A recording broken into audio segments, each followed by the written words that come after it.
मैंने एक हफ्ता पहले एक वीडियो अपलोड करी थी बिग स्कैम एक्सपोज के नाम से। तो आपके हिसाब से इस पूरी लड़ाई में कौन सही है कौन गलत? नहीं, सिर्फ ये नहीं बोलना है कि आप प्रॉपर लॉजिकली ये बताना है कि अगर मैं सही हूं तो क्यों हूं और अगर मैं गलत हूं तो क्यों। मेरा ये जो ओपिनियन है। और एक और मजेदार बात बताइए, जब वो वीडियो अपलोड हुई कितनों को समझ आया था मैं किसके बारे में बात कर रहा हूं? बहुत कम लोगों को।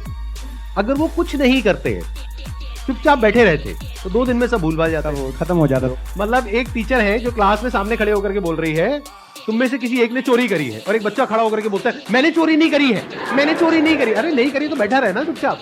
सर, इसमें मैं अपने थॉट शेयर करना चाहूँगा। सबसे पहले तो कोई कोर्स बेचना या प्रोडक्ट बेचना कोई गलत नहीं है, लेकिन प्रोडक्ट अगर आप 50,000 का बेच रहे हो तो उसकी औकात भी होनी चाहिए। उनके प्रोडक्ट की औकात है 100 रुपये की, लेकिन बेच रहे 50,000 में।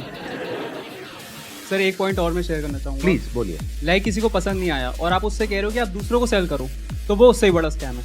असली स्कैम ये है, ध्यान से समझ लो सब लोग, कि एक प्रोडक्ट जो आपको पसंद नहीं आया, आप अपने पैसे वापस मांग रहे हो, लेकिन आपको कहा जा रहा है अगर आपको अपने पैसे वापस चाहिए तो अपने जैसे और 4 बेवकूफ पकड़ करके लाओ और उस पे 30% 35% जो भी है कमीशन लो, और जो आपने पैसा लगाया वो पूरा पैसा आपको वापस। ये स्कैम है। अच्छा, इसी में अगर कोई जेन्युइन प्रोडक्ट हो तो क्या ये स्कैम है? नो सर, नहीं है। ये भी ध्यान से समझ लेना। तो मजे की बात यह है कि जब मैंने स्कैम को एक्सपोज किया तो ऐसी हजारों कंपनीज है इंडिया में, उनमें से सिर्फ एक ही कंपनी वाले और उस कंपनी का मालिक नहा धो करके मेरे पीछे पड़ गए। इसका मतलब क्या निकालोगे? अब आ करके कह रहे हैं कि बताओ इसमें स्कैम क्या है। तो ठीक है, मैं बताता हूं स्कैम क्या है। आज अच्छे से बताता हूं और पूरी दुनिया को समझाता हूं कि स्कैम होता क्या है। तो एक काम, अब जरा इस इंसान के बैकग्राउंड को देखो कि इंसान है कौन। ये अपने नाम के आगे क्या लगाते हैं? डॉक्टर। जब यहां पर ये आए थे तो मुझे लगा था डॉक्टर, लेकिन बाद में जब मैंने रिसर्च करी अभी पिछले 1 हफ्ते में ये सब जो हुआ है, तो मुझे पता लगा इन्होंने कोई MBBS नहीं किया है इंडिया की किसी भी यूनिवर्सिटी से, या US से, UK से, कहीं से कुछ नहीं किया है। कहां से डिग्री मिली है, कैसे मिली है, वो अगर आप थोड़ा सा रिसर्च करोगे तो आपको समझ आ जाएगा। किसने बोला पाकिस्तान से? देखो, मैं आपको हिंट देता हूं। पाकिस्तान इंडिया का नेबर है, ऐसे ही इंडिया का एक नेबर है बांग्लादेश, श्रीलंका। अभी काम करते हैं, अब लीगली बात करते हैं कि स्कैम है या नहीं, कि मतलब हमारी कंट्री का जो लॉ है वो क्या बोलता है, उसको स्टडी करते हैं। उसके लिए मेरे पास में कुछ डॉक्यूमेंट्स हैं, इसका मैं लिंक दे दूंगा अपने वीडियो के डिस्क्रिप्शन में नीचे। तो आप क्लिक करके डायरेक्टली जा करके गवर्नमेंट की जो वेबसाइट्स हैं वहां पे जा करके देख सकते हैं, पढ़ सकते हैं। ये मैं नहीं कह रहा हूं, हमारी कंट्री की गवर्नमेंट कह रही है, ये उनके नोटिफिकेशन। सबसे पहले ये समझो कि ये जो स्कैम्स है ना इस तरह के, ये आज से नहीं चल रहे, ये पिछले 100 साल से चल रहे हैं। तो इसके लिए 1978 में एक एक्ट बना था जिसको बोलते हैं prize chit and money circulation act, जहां पर के इस तरह की जो मनी सर्कुलेशन स्कीम्स होती हैं या पिरामिड स्कीम्स होती हैं उन सबको बैन कर दिया गया था। मतलब क्या, कि अगर आप एक कंपनी खोलते हो और किसी से पैसा लेते हो, फॉर एग्जांपल मैंने एक कंपनी खोली, वहां पे मैंने आपसे 1 लाख रुपए लिया और आपको बोला कि आप आगे किसी को ज्वाइन करा दो। तो जब आपने किसी को आगे ज्वाइन कराया, अपने फ्रेंड को, रिलेटिव को, किसी को भी और कैसे भी, तो उसमें आपको कितना मिला? 30,000। 70,000 किसको मिला? कंपनी को। तो ये स्कीम इस तरीके से आगे बढ़ती रहती है, यानी वो जो पैसा आ रहा है वही पैसा पब्लिक से लेकर के पब्लिक में ही रोटेट कर दिया जाता है। और एक ऐसा पॉइंट आता है जब जा करके पूरा का पूरा जो पिरामिड है ये कोलैप्स कर जाता है। तो यहां पर जो लोग टॉप पे बैठे होते हैं वो तो पैसा कमा लेते हैं, बट जो बॉटम ऑफ द पिरामिड है उन सबका पैसा डूब जाता है। और फिर या तो ये कंपनीज बंद हो जाती हैं या भाग जाती हैं पैसा लेकर के।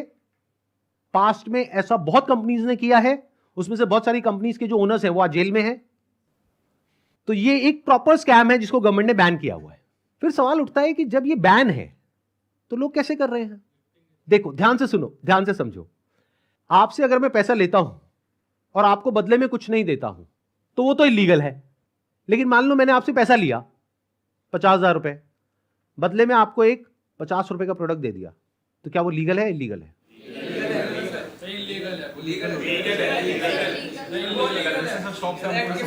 हो गए ना कंफ्यूज? तो ये एक लूपहोल है, ये जो लॉ है उसके अंदर, इसको ये लोग यूज कर रहे हैं। मतलब गवर्नमेंट ने क्या कहा कि अगर आप किसी के घर का दरवाजा तोड़ते हो और अंदर जाते हो और चोरी करते हो तो आपको सजा होगी। लेकिन ये लोग क्या बोल रहे हैं कि देखो दरवाजा लिखा है, खिड़की नहीं लिखा है। खिड़की से तो हम जा सकते हैं ना। तो जो कंपनीज जेन्युइन है और जो फेक है उसमें सबसे बड़ा फर्क क्या होता है कि जो प्रोडक्ट है अगर लोग उसकी वजह से ज्वाइन कर रहे हैं और वही एडवर्टाइजिंग में कहा जा रहा है, वही उसका ओनर कह रहा है, तब तो वो जेन्युइन है। मेरे हाथ में ये रिजर्व बैंक ऑफ इंडिया का सर्कुलर है। इसमें क्लियरली आरबीआई ने यानी रिजर्व बैंक ऑफ इंडिया ने कॉशन किया है public against multi level marketing activities.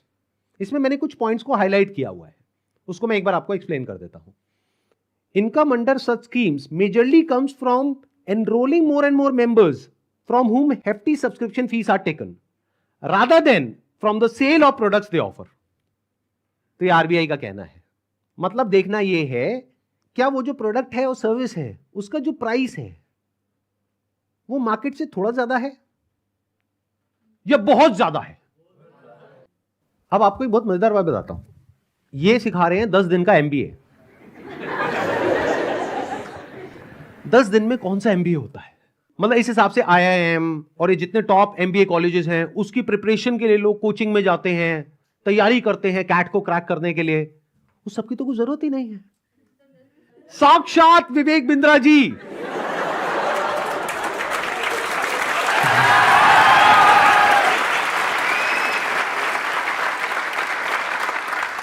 आपके सामने 10 दिन तक रोज प्रकट होंगे और आ करके आपको 10 दिन में एमबीए करा देंगे।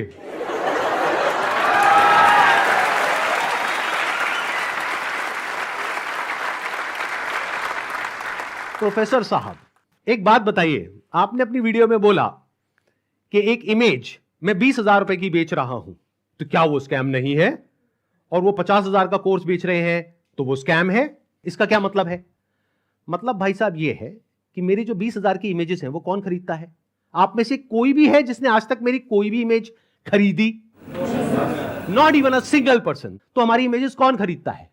जो बड़ी बड़ी कंपनीज हैं, बड़े बड़े ब्रांड्स हैं जिनकी टर्नओवर हजारों करोड़ रुपए की है, वो 20,000 रुपए की इमेज खरीदते हैं। क्यों खरीदते हैं? क्योंकि अगर वो इमेजेस हमसे नहीं खरीदेंगे और खुद शूट करेंगे तो उनका खर्चा आएगा 5 से 10 लाख रुपए, और वो इमेज कितने में मिल गई? 20,000 रुपए में। हमने जब वो शूट किया तो हमने 10 लाख रुपए लगाया, तब जाकर के 20,000 में एक इमेज बेची। तो इसमें किसका फायदा है? उस कंपनी का भी फायदा है और हमारा भी फायदा है। इसको बिजनेस बोलते हैं।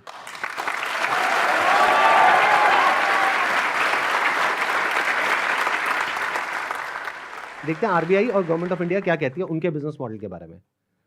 The Reserve Bank has also said that acceptance of money under money circulation, multi-level marketing, pyramid structures is a cognizable offense under the Price Cheat and Money Circulation Banning Act 1978.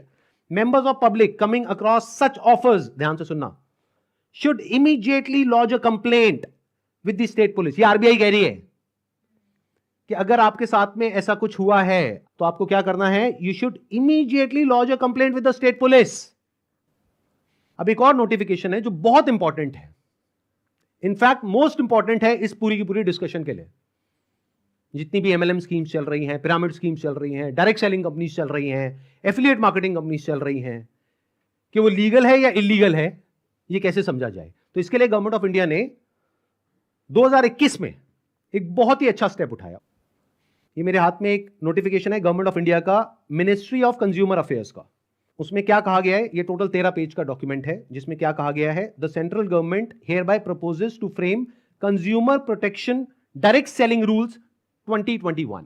2021 में आए थे ये। इसके बारे में बहुत लोगों को पता ही नहीं है, इसलिए ये स्कैम इतने आसानी से चल रहे हैं। अगर पता हो तो इनकी दुकान 2 दिन में बंद हो जाए। डिटेल में अगर आप जानना चाहते हैं इसमें क्या क्या लिखा हुआ है तो नीचे यहाँ पे डिस्क्रिप्शन में आपको लिंक मिलेगा, उस पर क्लिक करके आप देख सकते हैं और पढ़ सकते हैं इसको। मैं बस शॉर्ट में कुछ पॉइंट्स मैंने हाईलाइट करे हुए हैं वो आपको बताता हूं जो समझना बहुत जरूरी है। It applies to all models of direct selling, whether it is multi level, whether it is single level, whether it is affiliate. किसी भी स्ट्रक्चर से आप सेलिंग कर रहे हो तो आपको इन रूल्स को फॉलो करना है। सबसे पहला रूल क्या है? It has no provision that a direct seller will receive remuneration or incentives for recruitment/enrollment of new participants in the direct selling business except as a result of sale of goods or services by them.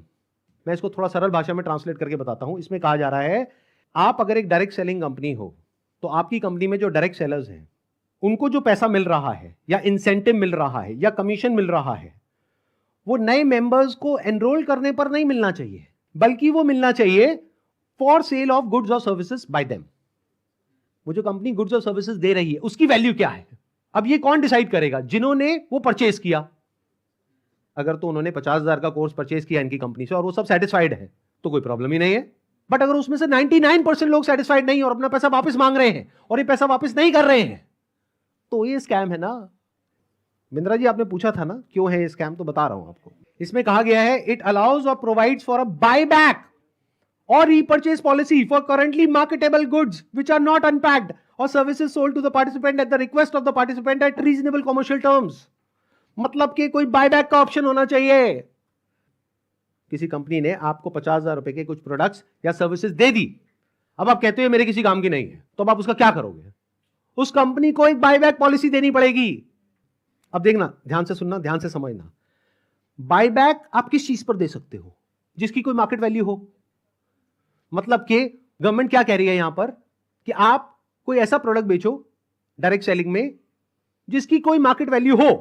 क्योंकि अगर 3 महीने बाद वो इंसान आकर के कहता है कि ये लो आपके प्रोडक्ट्स वापस, तो उस कंपनी को पता है कि ये प्रोडक्ट्स पैक्ड है, तो ये प्रोडक्ट्स हम किसी और को दे देंगे. तो ना कंपनी का नुकसान हुआ ना कस्टमर का नुकसान हुआ. बट अगर कुछ आपने ऐसा बेच दिया है जिसकी कोई मार्केट वैल्यू नहीं है, फॉर एग्जाम्पल आपने कोर्स खरीदा इनसे, अगर आप जा करके किसी को बोलते हो कि कोर्स मैंने 50,000 का लिया है, आपको 5,000 का देती हूं, ले लो, कोई लेगा? 500 रुपए का लेगा? तो इसकी मार्केट वैल्यू क्या है? Zero. It is a clear violation of this act. इसलिए ये स्कैम है Bindra ji.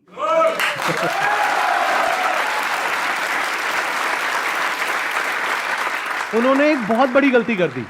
It was never meant to be Sandeep Maheshwari versus Vivek Bindra. It was just an awareness video. जबरदस्ती आ करके बीच में छलांग मारी है उन्होंने, जबरदस्ती. मेरा मकसद सिर्फ किसी एक पर्सन को टारगेट करना नहीं है, बल्कि सबको अवेयर करवाना है कि देखो दुनिया में ऐसा कुछ हो रहा है तो बच करके रहो. Miss selling means recklessly misrepresenting a product or service in order to successfully complete a sale. It also includes providing consumers with misleading information about a product or service. This can involve omitting key information, मतलब key information आप उनसे छुपा रहे हो about a product, or providing information that makes the product appear to be something it is not. मतलब कि अगर सरल भाषा में बोला जाए तो आप ऐसा नहीं कर सकते कि आप दिखा कुछ और रहे हो और दे कुछ और रहे हो. उन्होंने अपनी एक वीडियो में नहीं, पता नहीं कितनी वीडियोस में खुलेआम खुद उन्होंने, विवेक बिंद्रा ने खुल करके बोला है कि अगर आप महीने का 10 लाख रुपए नहीं कमा सके तो मैं आपके सारे पैसे वापस कर दूंगा. अब एक सबसे इंपॉर्टेंट क्लॉज आ रहा है, इसके बाद मैं एक वीडियो प्ले करूंगा. क्लॉज नंबर 7 का 2E एक पर्टिकुलर क्लॉज है जो सबसे इंपॉर्टेंट है इस पूरे के पूरे सर्कुलर में. इसको ध्यान से सुनना, ध्यान से समझना. A direct selling entity and direct seller shall not refuse to take back spurious goods or deficient services and refund the consideration paid for goods and services provided. इससे कोई फर्क नहीं पड़ता कि आपने उस कंपनी के साथ में क्या एग्रीमेंट किया है. फर्क इससे पड़ता है कि लॉ क्या है. फॉर एग्जाम्पल आप किसी के साथ में एग्रीमेंट करते हो किसी का मर्डर करने के लिए, तो आप कोर्ट में जाकर के ये नहीं बोल सकते थे कि हमारा एग्रीमेंट था. क्यों? क्योंकि जो कंट्री का लॉ है वो किसी भी एग्रीमेंट के ऊपर है. The law of the land supersedes all agreements. तो आप लोग जो डर रहे हो ना कि हमने उनके साथ में कॉन्ट्रैक्ट साइन किया, एग्रीमेंट साइन किया है, अरे पहले लॉ को तो देख लो, लॉ क्या कहता है. अगर लॉ के हिसाब से वो गलत है तो गलत है, नो मैटर कि उसने आपके साथ क्या एग्रीमेंट किया है. That agreement must be in line with the law of the land. तो ये क्लॉज को मैं दोबारा से पढ़ूंगा, ध्यान से सुनना. A direct selling entity and direct seller shall not refuse to take back deficient services. Deficient word का क्या मतलब होता है? कोई भी ऐसी सर्विसेज जिसमें किसी भी तरह की कोई कमी है और जो कंज्यूमर है वो कहता है कि ये जो आपने मेरे को कोर्स दिया है या प्रोडक्ट दिया है या सर्विस दिया है ये बेकार है, किसी काम की नहीं है, तो उस कंपनी को पैसा रिफंड करना ही पड़ेगा। ये मैं नहीं कह रहा हूं, हमारी कंट्री का लॉ बोल रहा है। क्लेम्स कर दिए, एक बार समझने की कोशिश करते हैं क्या वो प्रैक्टिकली पॉसिबल है या नहीं है। इन्होंने कहा कि मैं अगर आपको महीने का 10 लाख रुपए कमाने के लायक नहीं बना सका तो अपने पैसे वापस ले जाइए। साल का 1 करोड़ रुपए अगर ये देना चाहते हैं आप लोगों को, और 1 लाख लोग इनकी कंपनी में ज्वाइन कर चुके हैं, तो कितना पैसा चाहिए? 1 लाख करोड़ रुपए। तो हमारी टीम ने क्या किया, इनके जो फाइनेंशियल्स है उसको चेक किया कि भाई अगर 1 लाख करोड़ देना है तो कंपनी की टर्नओवर होनी चाहिए ना 2-3 लाख करोड़ की, क्योंकि वो भी तो कमाएगी ना। उनकी टर्नओवर पता है कितनी है पिछले साल की? 172 करोड़। अगर उसमें से मान लेते 30% भी वो कमीशन देते हैं अपने आईबीसीज को, कितना पैसा उन्होंने डिस्ट्रीब्यूट किया इस स्कीम में? 50 करोड़। तो कितने लोगों के हाथ में आया 1-1 करोड़? 50 बस। और बाकी लोगों का क्या हुआ? उनके हाथ में क्या आया? 0। कि अगर वो चाहे भी तो ये जो बड़े बड़े क्लेम्स कर रहे हैं इसको पूरा नहीं कर सकते। पहले तो ये जो क्लेम्स कर रहे हैं वही सब इलीगल है। This is complete scam. अरे यही तो उन सब लोगों ने किया जो हमारा देश छोड़ करके भाग गए हैं।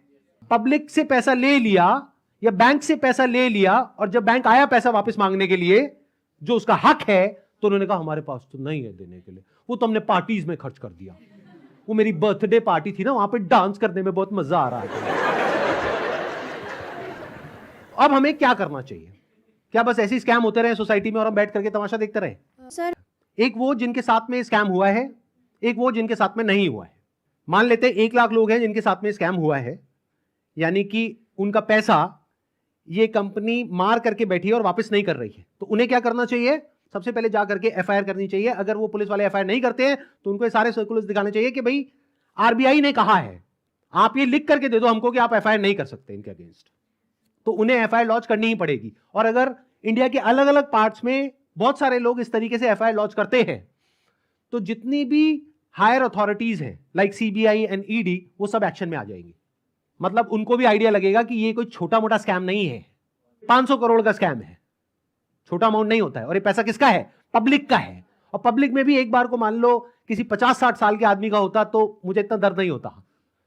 18-19 साल के बच्चे का है जिसकी जेब में 50 रुपए नहीं होते हैं। तो पहला क्या है, अगर आपके साथ में ऐसा कुछ हुआ है तो नंबर 1 एफआईआर लॉन्च करो। नंबर 2, अभी तक मैं इसमें डायरेक्टली इन्वॉल्व नहीं था लेकिन अब हो गया हूं, तो अब आप लोग अकेले नहीं है।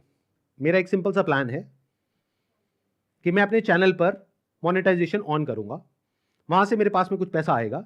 मान लो 2-3 महीने में मेरे पास में 1 करोड़ रुपए आ जाता है, तो इस 1 करोड़ को मैं यूज करूंगा इंडिया की सबसे अच्छी लॉ फर्म को हायर करने के लिए, जो कि इन लोगों को रिप्रेजेंट करेगी जिनके साथ ये स्कैम हुआ है।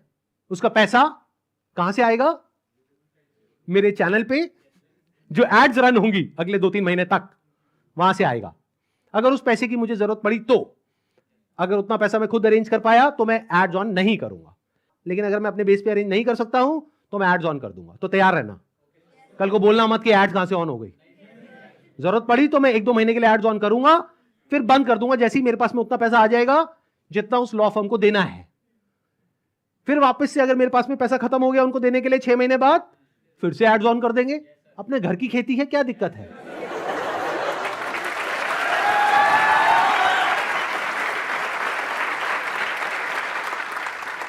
तो अब आप लोगों को क्या करना है, जिनके साथ में स्कैम हुआ है हमको ईमेल करिए।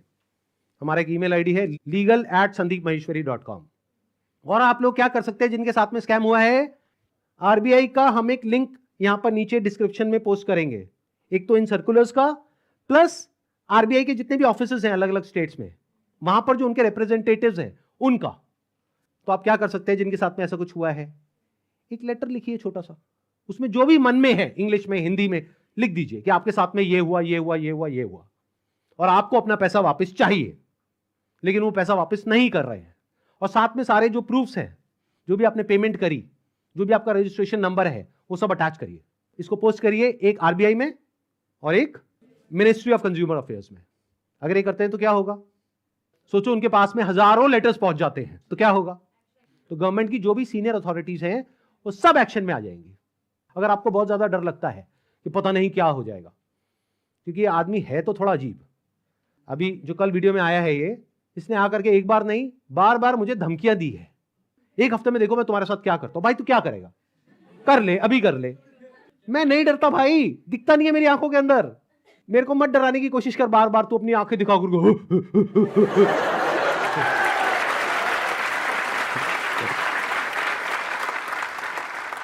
अगर मेरे को एक्चुअल में कुछ हो गया अगले एक हफ्ते में, तो सारा शक किस पे जाएगा, है ना? कैसा प्रोफेसर है, थोड़ा तो बुद्धि यूज कर, थोड़ा तो लॉजिक नाम की चीज यूज कर। पब्लिकली आकर के मेरे को धमकाए चले जा रहा है, क्या ये लीगल है? अच्छा, एक चीज ध्यान में रखनी है आप लोगों को जिनके साथ भी स्कैम हुआ है, चाहे आप हमको ईमेल कर रहे हैं, चाहे आप कहीं पर भी इस तरह से लेटर भेज रहे हैं या ईमेल्स भेज रहे हैं, जहां भी आप भेज रहे हैं, जो भी प्रूफ है पेमेंट का वो साथ में अटैच करिए और अपनी कॉन्टैक्ट डिटेल्स प्रॉपर तरीके से दीजिए। क्योंकि अगर आप हमको ईमेल कर रहे हैं तो हमारी लीगल टीम आपको कॉन्टैक्ट करेगी आपके फैक्ट्स को वेरीफाई करने के लिए। तो ये हो गया एक कैटेगरी उन लोगों की जिनके साथ में स्कैम हुआ है। अब बात करते हैं बाकी के लोग, जो आप लोग हो। क्या आप जेन्युइनली कुछ करना चाहते हो? कितने हैं जो जेन्युइनली कुछ करना चाहते हैं? तो एक हैशटैग है जिसको बहुत तेजी से हमको स्प्रेड करना है। मतलब कि जब ये वीडियो अपलोड होगी उसी दिन ये हैशटैग हर जगह ट्रेंड करना चाहिए। हर यूट्यूब के कमेंट सेक्शन में, ट्विटर पर, इंस्टाग्राम पर, हर जगह इसके बारे में बात होनी चाहिए। उसके पीछे क्या वजह है? क्योंकि जैसे ये वीडियो अपलोड होगी उनको समझ आ जाएगा कि अब उनके लिए सारे दरवाजे बंद हो गए हैं and it is just a matter of time जब उनके अगेंस्ट बहुत बड़े लेवल पर लीगल एक्शन होने वाला है। तो वो क्या करेंगे? वही जो पास्ट में ऐसे सब लोगों ने किया, वो देश छोड़ करके भागेंगे। इसका टाइम नहीं देना है। तो वो कब हो सकता है?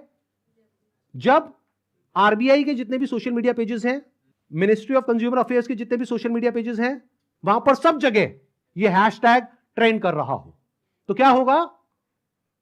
इमीडिएटली उसके ऊपर एक्शन होगा। तो अब इनको रोकने का क्या तरीका है? एक हैशटैग है, ध्यान से सुन लो इस हैशटैग को, और ये यहां पे आ भी जाएगा नीचे और वीडियो में भी दिख रहा होगा आपको। Hashtag stop Vivek Bindra. रोको इसको भाई।